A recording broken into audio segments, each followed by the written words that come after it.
Well, Chief Meteorologist Mike Everett joins us now with the first alert forecast on what's going to be a busy weather weekend. Yes, it is, and that is one of the reasons we're in first alert this weekend. Now, I don't want to scare anybody. See what I did there? But it will be rainy, especially on Saturday night. So if you are planning on heading out and reveling and getting your pre-Halloween on, just take that into account. It's going to be breezy as well, but it looks like the biggest winds will be overnight tonight and again on Sunday. We'll track that together in a moment. And then as we go towards Halloween itself, you notice it's not going to be particularly warm out there. So if you are still in the process of choosing a costume, choose warmly. Take a look at the big picture in the GOES 18 satellite. There is a big low pressure system just off the Aleutians, which you cannot see because it's blocking the Aleutians right now.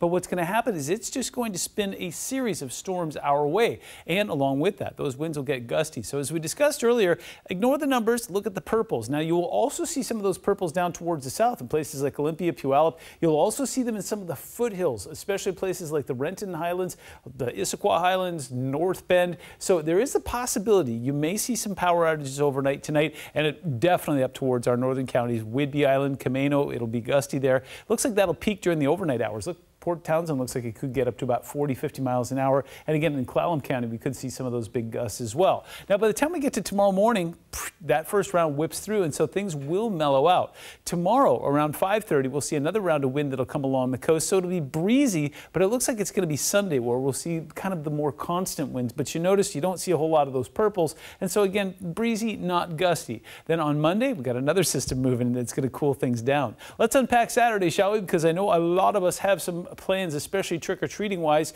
or pre-trick-or-treating, if you will. Now, the first round of rain moves through tonight. This is going to be right around 10:30. We'll start to see some of that coming across the region here, converting to snow way up high in the short term. Next week, that'll be a different story, and if I speak quick enough, I'll show you that in a moment. Now, we go into Saturday. This is right around 2 p.m. Some of that steady stratiform rain will be across King County, down towards Pierce, up towards Snohomish and Skagit in the mountains. Then around 5:30, yeah, stronger band's going to move through here. So again, a lot of folks will be out reveling there and then. Now this moves off right around 7:30, goes into the foothills, but another round will move in late on Saturday night, and it looks like this one's going to be fairly steady, pushing across the region up and down the I-5 corridor, and that's when I expect that heaviest rain to be.